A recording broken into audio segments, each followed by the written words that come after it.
الحمد لله نحمده ونستعينه ونستغفره ونؤمن به ونتوكل عليه ونعوذ بالله من شرور أنفسنا ومن سيئات أعمالنا من يهده الله فلا مضل له ومن يضلله فلا هادي له ونشهد أن لا إله إلا الله وحده لا شريك له ونشهد أن سيدنا ونبينا مولانا محمدا عبده ورسوله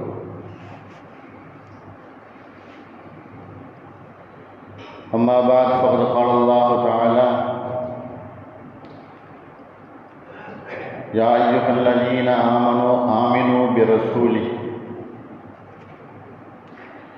صدق الله العلي العظيم وقال النبي صلى الله عليه وسلم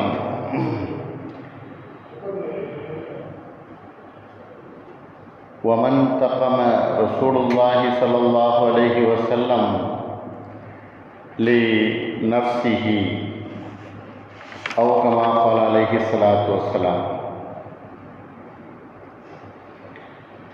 புகழ் அனைத்தும் அல்லாஹ் ஒருவனுக்கே,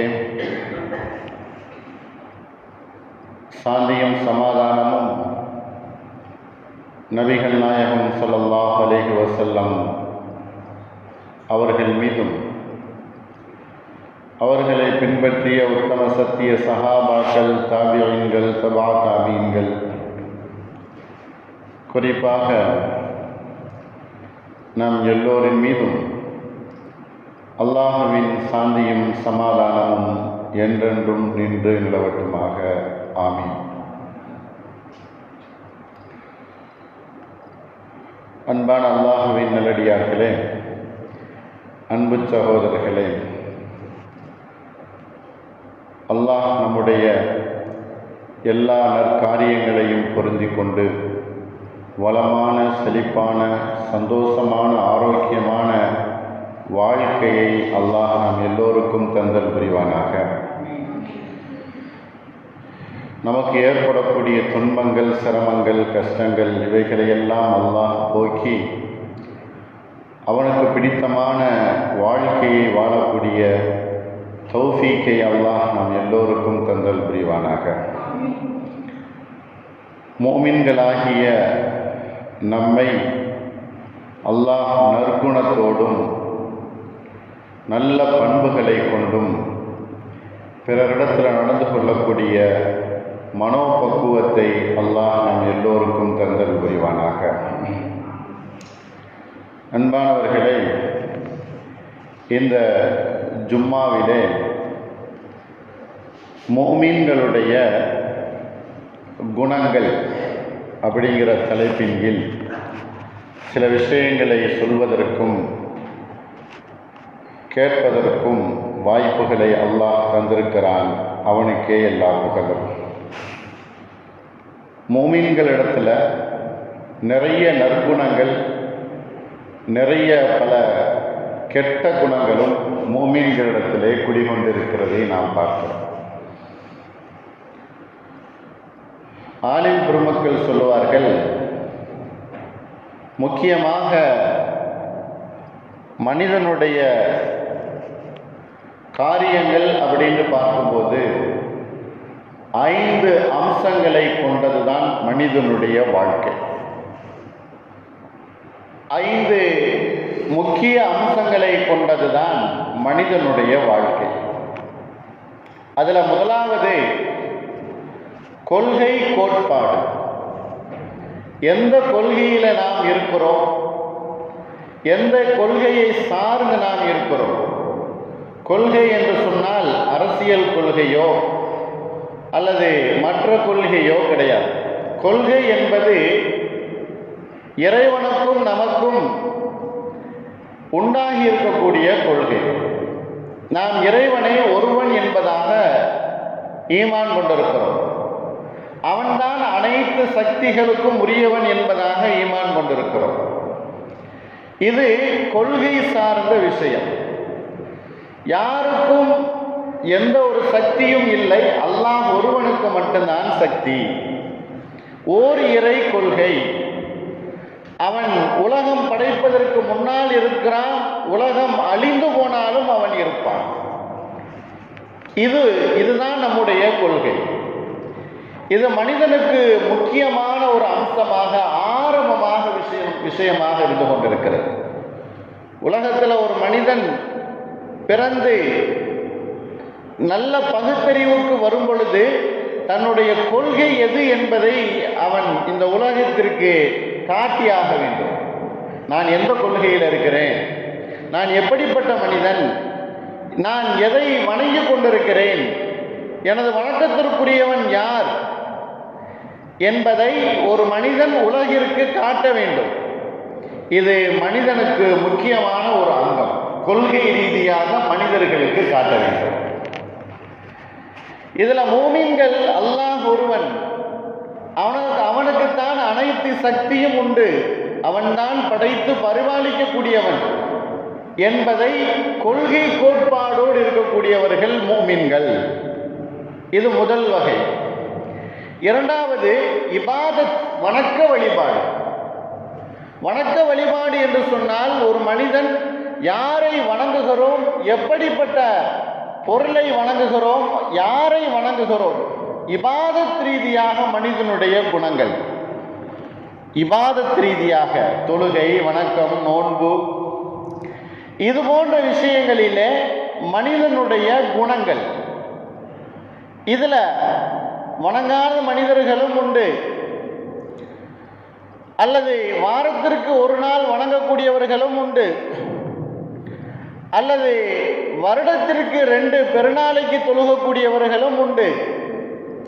ஆக இபாதத்தில் அவர்கள் குணங்களை நாம் பார்க்கிறோம். இது இரண்டாவது விஷயம். மூன்றாவது கொடுக்கல் வாங்கல், கடன், அடமானம், இதுபோன்று முஆமலாத் என்று சொல்லக்கூடிய கொடுக்கல் வாங்கல். மனிதனுடைய 5 அம்சங்களில் மூன்றாவது அம்சம் கொடுக்கல் வாங்கல். அதில் கடன் வந்துடும், வட்டி, அதுபோல் அடமானம் அல்லது கை மாற்றி கொடுக்குதல், இது போன்ற விஷயங்கள் எல்லாம் அதிலே வந்துவிடும். இதுக்கு உலமா பெருமக்கள் சொல்லுவார்கள் முஆமலாத் என்பதாக சொல்லுவாங்க. இது மூன்றாவது விஷயம். நான்காவது முஆஷராத். நமக்கு கீழே இருக்கக்கூடியவர்களிடத்தில் எப்படி நாம் நடந்து கொள்ளுதல், நம்முடைய மனைவி மக்கள், நம்முடைய உறவினர்கள், நம்முடைய சொந்த பந்தங்கள், நம்முடைய நண்பர்கள், இவர்களிடத்தில் நாம் எப்படி நடந்து கொள்கிறோம், அதனுடைய குணங்கள் எப்படி இருக்குது, அதனுடைய நடத்தைகள் எப்படி இருக்குது என்பதிலே முஆஷராத், அதிலே நற்குணம், அதிலே குணங்கள். இது நான்காவது விஷயம். ஐந்தாவது நம்முடைய ஒட்டுமொத்த அஹ்லாக் என்று சொல்லக்கூடிய நற்குணம். இதுதான் மனிதனுக்கு முழுமையாக முழு அம்சத்தை கொண்டிருக்கக்கூடிய 5 விஷயங்கள். சில பேரிடத்தில் இந்த 5 அம்சங்கள் இருக்கும், ஆனால் பல பேரிடத்தில் இந்த 5 அம்சங்களும் இருக்குதா என்று சொன்னால் அது ஒரு கேள்விக்குறிதான். சில பேர் இறைவனை அல்லாஹ் ஒருவன் தான் என்று ஏற்றுக்கொண்டிருப்பார்கள். அல்லாஹ்வை தவிர வேறு யாரையும் நான் ஏற்றுக்கொள்ள மாட்டேன் அப்படிங்கிறதுல உறுதியாக இருப்பாங்க. ஆனால் வணக்க வழிபாடு, தொழுகை, நோன்பு, இபாதத்து, இதில் குறைபாடு இருக்கும். குறை உள்ளவர்களாக இருப்பார்கள். இறைவன் ஒருவன் என்பதில் எந்த ஒரு மாற்று கருத்தும், எங்கேயும் எந்த சிலைகளுக்கு முன்னாலேயும், எந்த கோயில்களுக்கு முன்னாலேயும், எந்த ஒரு சர்ச்சுக்கு முன்னாலேயும் அவர்கள் இருக்க மாட்டார்கள். ஆனால் இறைவன் ஒருவன் தான், அவன் படைத்தவன், நம்மளை அவன்தான் பரிபாலிக்கிறான், ஒருவன் தான் ஏக இறைவன் என்கிற கொள்கையிலே உறுதியுடன் இருப்பார்கள். ஆனால் இபாதத்து வணக்கம் என்று வரும் பொழுது சற்று சோம்பலோடு, பாங்கு சத்தமே கேட்டாலும் அவர்கள் மனது என்பது சற்று தளர்ந்தே இருக்கும். இபாதத்தில் குறைபாடு உள்ளவர்களாக இருப்பார்கள். சில பேர் இபாதத்திலே முழுமையாக இருப்பார்கள். எப்பொழுது பாங்கு சொல்லப்படும் என்பதிலே மிகவும் ஆர்வத்தோடும் கவனத்தோடும் இருப்பார்கள். ஆனால் அவர்களுடைய கொடுக்கல் வாங்கல் சரியாக இருக்காது. சரியான முறையிலே சொல்லி கொடுத்த வாங்கிய நேரத்திலே அதை அவர்கள் நிறைவேற்ற மாட்டார்கள்.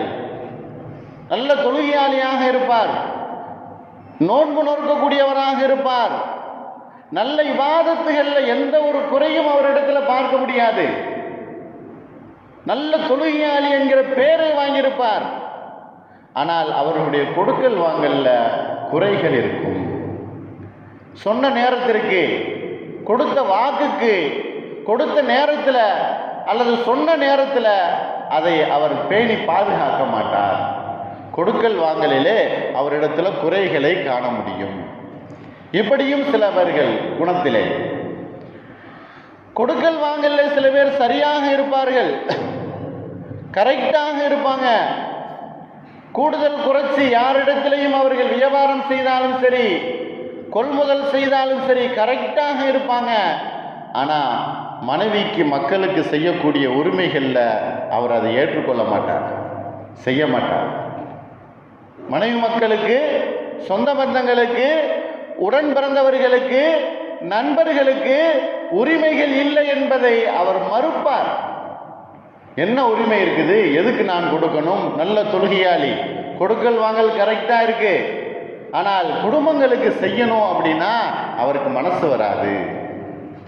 இப்படியும் சில மனிதர்கள் இருந்து கொண்டிருக்கிறார்கள். ஆனால் இது எல்லாமே இருக்கும்.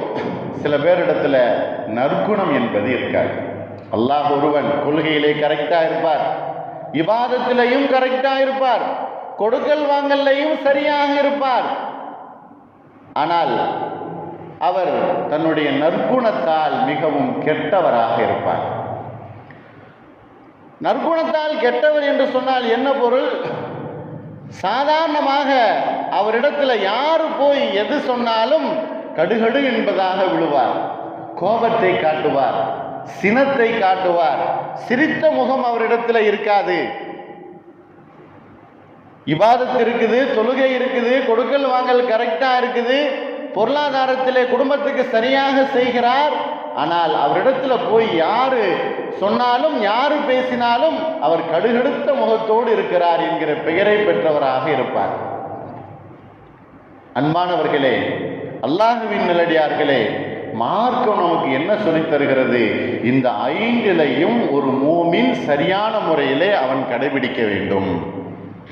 இந்த 5 காரியங்களிலேயும் அவன் சரியான முறையிலே கடைபிடிப்பதுதான் ஒரு மூமினுடைய நற்குணம் என்பதாக சொல்லப்படுகிறது.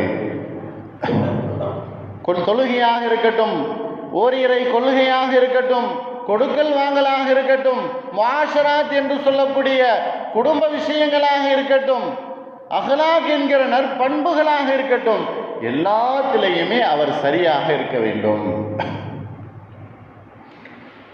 யூதர்கள் போன்று இருக்கக்கூடாது. நபி ஸல்லல்லாஹு அலைஹி வஸல்லம் அவர்கள் சொன்னார்கள், நுமினு பிபாலின் வ நக்ஃபுரு பிபாலின்.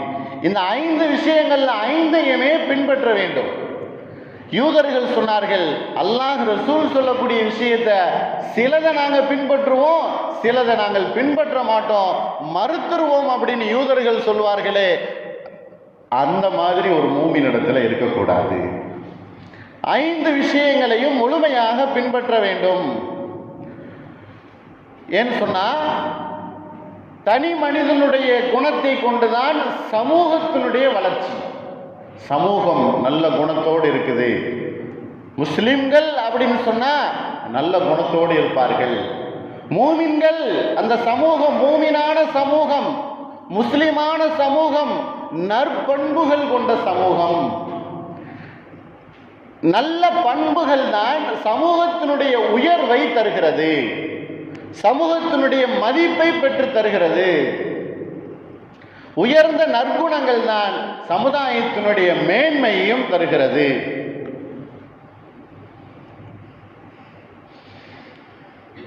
இரவு தொழுகை ஒருவர் தொழுவார், தஹஜ்ஜத்தை விடமாட்டார். நோன்பு காலம் வந்துவிட்டது என்று சொன்னால் நோன்பை விடமாட்டார். இப்படி எல்லா நிலைமைகளிலேயும் அவர் நல்ல விதமாக இருப்பார். ஆனால் அதை விட சிறந்தது அவரிடத்துல எது அப்படின்னு சொன்னா நல்ல நற்குணம் தான் சிறந்தது. நபி ஸல்லல்லாஹு அலைஹி வஸல்லம் அவர்கள் சொன்னார்கள், இரவு நேர தொழுகையை விட நோன்பை முழுமையாக கடைபிடிப்பதை விட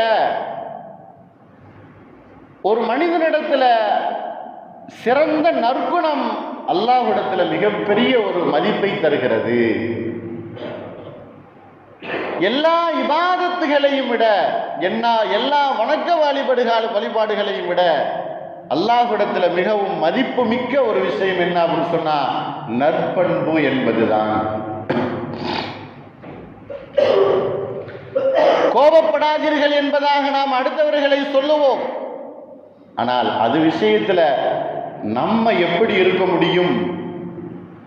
நாம் கோபப்படாமல் இருக்க முடியலையே. கோபப்படாமல் இருங்கள் என்பதாக சொல்லுவது என்பது லேசு. ஆனால் இருக்க முடியுமா என்று பார்த்தால் முடியாது. ஆனால் கோபப்படாமல் நல்ல புன்முறுவலோடு இருப்பதைத்தான் நபி ஸல்லல்லாஹு அலைஹி வஸல்லம் அவர்கள் சொல்லியிருக்கிறார்கள். அல்லாஹ்வும் அதைத்தான் நபி அவர்களுக்கு கட்டளையும் இட்டிருக்கிறார். சஹாபாக்கள் நபி ஸல்லல்லாஹு அலைஹி வஸல்லம் அவர்கள் கேட்டார்கள், வீரன் என்று சொன்னால் யார்?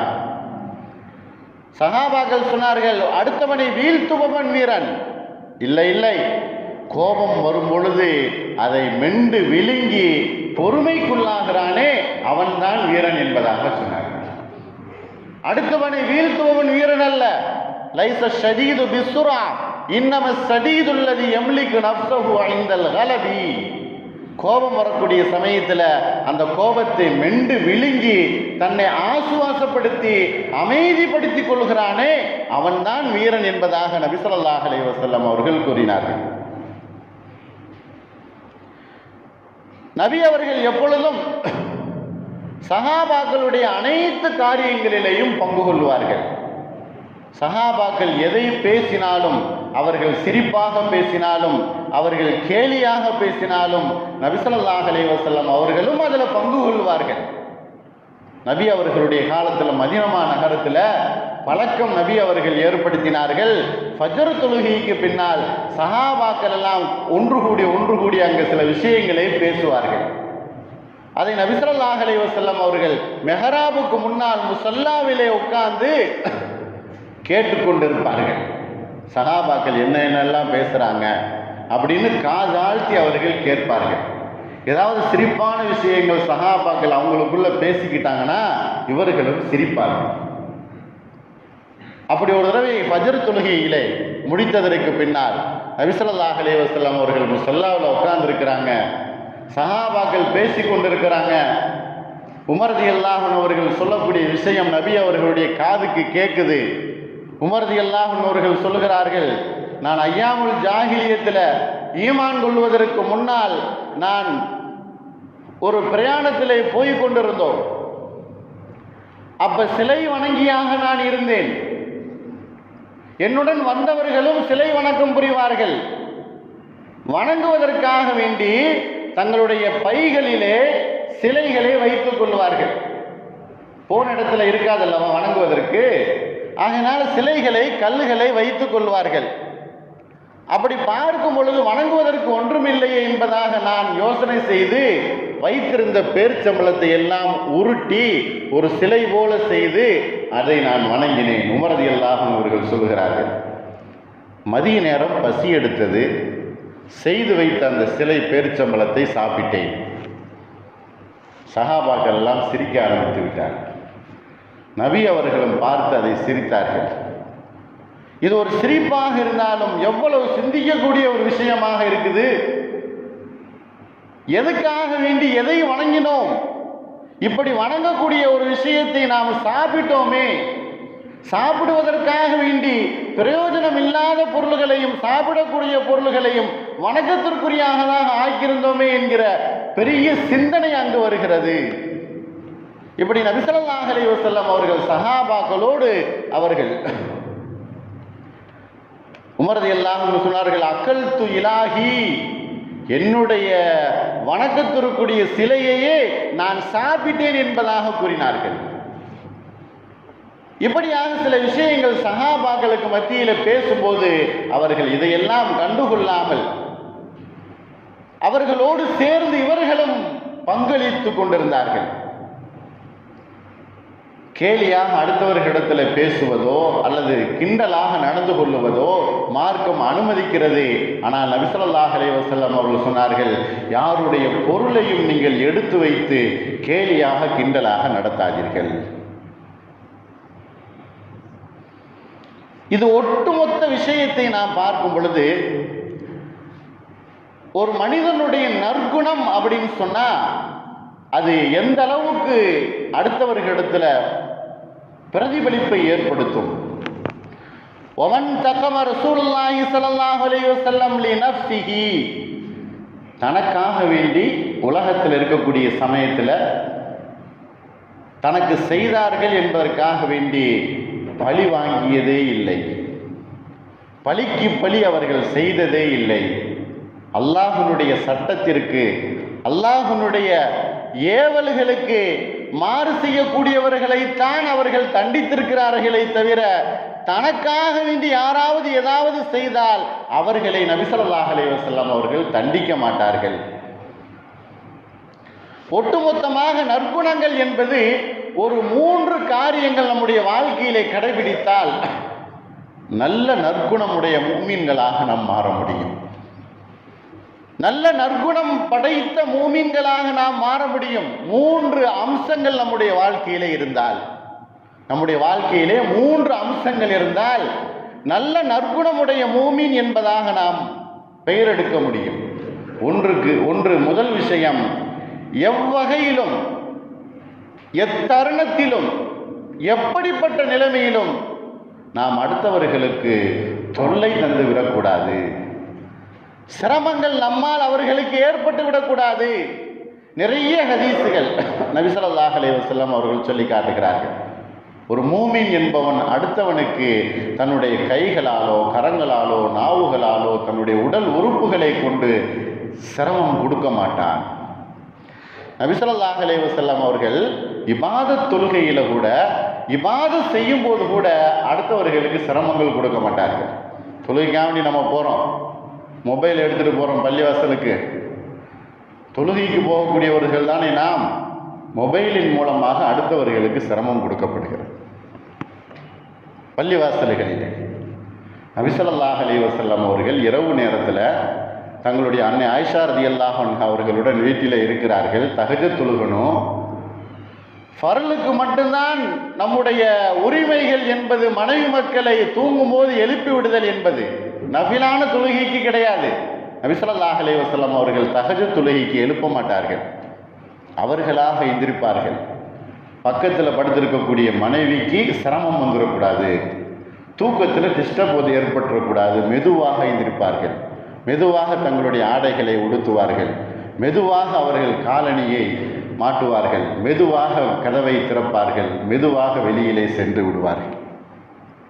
இதை அன்னை ஆயிஷா ரலியல்லாஹு அன்ஹா அவர்கள் தூங்கி கொண்டல்ல முழித்து கொண்டிருந்து நபி அவர்கள் எப்படி செய்வார்கள் என்பதை ஹதீஸ்களில் அறிவிக்கிறார். பின்னாலேயே நபி ஸல்லல்லாஹு அலைஹி வஸல்லம் அவர்களுக்கு பின்னாலேயே போவார்கள். ஜன்னத்துல் பகீயிலே நபி ஸல்லல்லாஹு அலைஹி வஸல்லம் அவர்கள் இரவு நேரத்திலே துஆ செய்துவிட்டு அங்கிருந்து விட்டு வந்து திரும்புவார்கள். அதற்குள்ளாக வேக வேகமாக தான் வந்தது தெரியக்கூடாது என்பதற்காக வேண்டி அந்த ஆயிஷா ரலியல்லாஹு அன்ஹா அவர்கள் மறுபடியும் எந்திரிக்காது போன்று நபி அவர்கள் பின்னால் வராததை போன்று படுத்துக் கொள்வார்கள். இருந்தாலும் நபி ஸல்லல்லாஹு அலைஹி வஸல்லம் அவர்கள் கண்டுபிடித்து விடுவார்கள். வேகமாக வந்து மூர்ச்சிரைத்து படுத்திருப்பதை பார்த்து விடுவார்கள். ஆயிஷாவே, அல்லாஹுவும் ரசூலும் உனக்கு ஏதாவது துரோகம் செய்து விடுவார்கள் என்பதாக நீங்கள் நினைக்கிறீரா என்பதாகவும் கேட்பார்கள். எந்த விதத்திலையும் நபி ஸல்லல்லாஹு அலைஹி வஸல்லம் அவர்கள் மூமினானவர்களுக்கு நற்குணத்தை கற்றுத்தரக்கூடிய எங்கள் முஹம்மது ஸல்லல்லாஹு அலைஹி வஸல்லம் அவர்கள் அதிலே முதன்மையானவர்களாக இருந்திருக்கிறார்கள். யூதர்கள் 15-20 நபர்கள் வருகிறார்கள். நபி ஸல்லல்லாஹு அலைஹி வஸல்லம் அவர்களிடத்தில் சலாம் சொல்லுகிறார்கள். அன்னை ஆயிஷா ரலியல்லாஹு அன்ஹா அவங்க கேட்குறாங்க, அவங்க அஸ்ஸலாமு அலைக்கும் சொல்லலையே, அஸ்ஸாமு அலைக்கும் என்பதாக சொல்லுகிறார்களே, அழிவு உண்டாகட்டும், நாசம் உண்டாகட்டும், அஸ்ஸாம் லாம் என்கிற வார்த்தையை உபயோகப்படுத்தலையே, இந்த யூதர்கள் நபி அவர்களை இப்படி சபிக்கிறார்களே, அன்னை ஆயிஷா ரலியல்லாஹு அன்ஹா அவர்கள் சொல்கிறார்கள், மறுபடியும் அவர்கள் சொல்லும்போது எனக்கு கோபம் வந்து விட்டது, நான் அவர்களை சபித்து விட்டேன். அல்லாஹ்வின் தூதரே, அவங்க சொன்ன வார்த்தையை நீங்க பார்த்தீங்களா? அஸ்ஸாமு என்பதாக உங்களை சொல்லுகிறார்களே, அஸ்ஸலாமு என்பதற்கு பதிலாக அஸ்ஸாமு என்பது சொன்னதை நீங்கள் கவனித்தீர்களா? நபி ஸல்லல்லாஹு அலைஹி வஸல்லம் அவர்கள் சொன்னாங்க, கவனித்தேன். நான் அதற்கு பதில் என்னவாக சொன்னேன்? வலைக்கும் அப்படின்னு மட்டும்தானே சொன்னேன். அவர்கள் எதை எனக்கு சொல்லுகிறார்களோ அப்படியே அது அவர்களுக்கு உண்டாகட்டும். வலைக்கும் என்கிற வார்த்தையை நான் உபயோகப்படுத்தினேனே. நபி ஸல்லல்லாஹு அலைஹி வஸல்லம் அவர்கள் தனக்கு சிரமங்கள் கொடுத்தாலும் எவ்வகையிலும் யாருக்கும் அவர்கள் சிரமங்கள் கொடுக்கவில்லை. முதல் விஷயம். இரண்டாவது, அடுத்தவர்களுக்கு உதவி செய்தல். பணம் உதவி மட்டுமல்ல, பரிந்துரை உதவியும் உதவிதான். பணம் உதவி செய்வது மட்டுமல்ல, பரிந்துரை செய்வது என்பதும் நபி ஸல்லல்லாஹு அலைஹி வஸல்லம் அவர்கள் சொன்னார்கள், நற்குணத்திலே கட்டுப்பட்டது. மதினாவிலே நபி ஸல்லல்லாஹு அலைஹி வஸல்லம் அவர்கள் வீட்டிற்குள் இருக்கிறார்கள். மதினா பள்ளிவாசலிலே 2 நபர்கள் சப்தமிட்டு சண்டையிட்டுக் கொள்கிறார்கள். காப் இப்னு மாலிக் அவர்களும் அப்துல்லாஹ் இப்னு அபி ஹஜர் என்று சொல்லக்கூடிய 2 பேருக்கு மத்தியில் கொடுக்கல் வாங்கல், சண்டையிட்டுக் கொள்கிறார்கள். சத்தம் அதிகமாகிறது. நபி அவர்கள் வெளியிலே வருகிறார்கள். என்ன உங்களிடத்தில் விஷயம் என்பதாக கேட்கிறார்கள். என்னிடத்திலே கடன் வாங்கிவிட்டு இவர் கொடுக்க மறுக்கிறார் என்பதாக சொல்கிறார்கள். அப்பொழுது நபி ஸல்லல்லாஹு அலைஹி வஸல்லம் அவர்கள் காப் இப்னு மாலிக் இடத்திலே சொல்கிறார்கள், உங்களுடைய கடனிலே நீங்கள் பாதியை அவருக்கு தள்ளுபடி செய்யுங்கள். கடன் வாங்கியவரிடத்தில் சொல்கிறாங்க, கடன் அவர் பாதி தள்ளுபடி பண்ணிட்டார், உடனடியாக அவருடைய கடனை நீங்கள் ஒப்படைத்து விடுங்கள். சிபாரிசு செய்வதும் அடுத்தவர்களுக்கு சில விஷயங்களை விட்டு கொடுக்க சொல்லுவதும் இதுவும் உதவி செய்வது தான். நம்மகிட்ட எங்கெங்க பணம் இருக்குது, நம்ம உதவி செய்கிறது அடுத்தவர்களுடைய நலனில் எண்ணம் கொள்ளுவதே நாம் உதவி செய்வதற்கு தான் சரிசமமானது. இரண்டாவது விஷயம் ஹெல்ப் பண்ணுதல். மூன்றாவது ஒரு விஷயத்தை நாம் நம்முடைய வாழ்க்கையிலே கடைபிடிக்க வேண்டும். அது என்ன? எப்பொழுதும் நாம் அடுத்தவர்களிடத்தில் சிரித்த முகத்தோடு முகமலர்ச்சியோடு நாம் காட்சி தருதல். நம்முடைய குடும்பமாக இருக்கட்டும், நண்பர்களாக இருக்கட்டும், சலாம் புன்முறுவதல் என்பது நபி ஸல்லல்லாஹு அலைஹி வஸல்லம் அவர்களுடைய வாழ்க்கையிலே இன்றியமையாத ஒரு விஷயமாக இருந்துச்சு. கானன் நபி ஸல்லல்லாஹு அலைஹி வஸல்லம் யதபஸ்ஸம். நபி ஸல்லல்லாஹு அலைஹி வஸல்லம் அவர்கள் எப்பொழுதும் புன்முறுவலோடு இருப்பார்கள். யாரை பார்த்தாலும் சில ஹதீஸுகளில் நம்ம பார்க்குறோம், நபி ஸல்லல்லாஹு அலைஹி வஸல்லம் அவர்கள் தூரத்திலிருந்து பார்க்கக்கூடியவர், அவர் நபி அவர்களை பார்த்தவுடன் சிரித்த முகத்துடன் இருக்கிறார் என்பதைத்தான் அவர் காணுவார்கள். முஆத் இப்னு ஜபல் ரலியல்லாஹு அன்ஹு அவர்களுக்கு நபி ஸல்லல்லாஹு அலைஹி வஸல்லம் அவர்கள் சொல்லி அனுப்பும் பொழுது இந்த விஷயத்தையும் சொல்லி காட்டினார்கள். இத்தகில்லாஹ், அல்லாஹ்வை பயந்து கொள்ள வேண்டும். பாவம் செய்தால் உடனடியாக அதுக்கு பரிகாரமாக நன்மைகள் செய்துவிட வேண்டும். நற்குணத்தோடு எல்லோரிடத்திலையும் பழக வேண்டும் என்பதாக சொன்னார்கள். சுவர்க்கத்திற்கு ஒரு மனிதனை கொண்டு செல்லக்கூடிய அமல்களில் பிரதான அமல் எது அப்படின்னு சொன்னால் நற்குணம் தான். அமல்கள் அல்ல, அமல்களுடைய விஷயங்கள் அல்ல. மாறாக நற்குணத்தை ஒரு மனிதன் கடைபிடித்தால் அது அந்த மனிதனை சுவர்க்கத்திற்கு கொண்டு சென்று விடும். ஆனால் அல்லாஹ்வுக்கு மிகவும் கோபமான ஒரு செயல் அபகலுல் ரிஜாலி இலல்லாஹி அல்லாஹ்வுக்கு மிகவும் கோபமான ஒரு செயல் என்ன அப்படின்னு சொன்னால், ஒரு மனிதன் அந்த மனிதன் எப்பொழுது பார்த்தாலும் யாரிடத்திலேயும் எல்லோரிடத்திலேயும் சின்ன விஷயங்களுக்கு கூட அவர் விவாதம் புரிந்து கொண்டிருப்பார், வாதம் செய்து கொண்டிருப்பார், எதுக்கெடுத்தாலும் எதிர்வாதம் புரிந்து கொண்டே இருப்பார். அந்த மனிதனை பார்த்துதான் அல்லாஹ் கோபப்படுகிறான் என்பதாக சொன்னார். அலத்துல் ஹிசாம் அப்படின்னு சொன்னால் அதிகமாக அவர் பேசி தன்னுடைய வாதத்தை கோபத்தை அதிகப்படுத்தக்கூடிய மனிதர் என்பதாக சொன்னார். ஒரு மனிதன், ஒரு மூமின் உலகத்தில் வாழும் பொழுது இந்த அம்சங்களை கொண்டு வாழ்ந்தால் உண்மையான மூமினுடைய நற்குணம் என்பது வெளிப்படும். அதுதான் சமூகத்தினுடைய உயர்வாகவும் இருக்கும். தனி மனிதனுடைய நற்குணம் இருக்குதே, அது சமூகம் உயர்வாகுவதற்கும் சமூகமே பெருமைப்படுவதற்கும் அது காரணமாக அமைகிறது. இதை நபி ஸல்லல்லாஹு அலைஹி வஸல்லம் அவர்கள் நமக்கும் சொல்லி காட்டினாங்க. தங்களுடைய வாழ்க்கையிலே அதை நடைமுறையை காட்டியும் செய்தார்கள். ஆகையினால் அப்படிப்பட்ட நல்ல நற்குணம் படைத்தவர்களாக, நற்குணத்தை முழுமையாக வாழ்க்கையிலே கடைபிடிக்கக்கூடிய நன்மக்களாக வல்ல ரஹ்மான் எல்லோரையும் ஆக்கி அல்புரிவானாக. வாஹிர் தாவானா அல்ஹம்துலில்லாஹி ரப்பில் ஆலமீன். அஸ்ஸலாமு அலைக்கும் வரஹ்மத்துல்லாஹி வபரகாத்துஹு.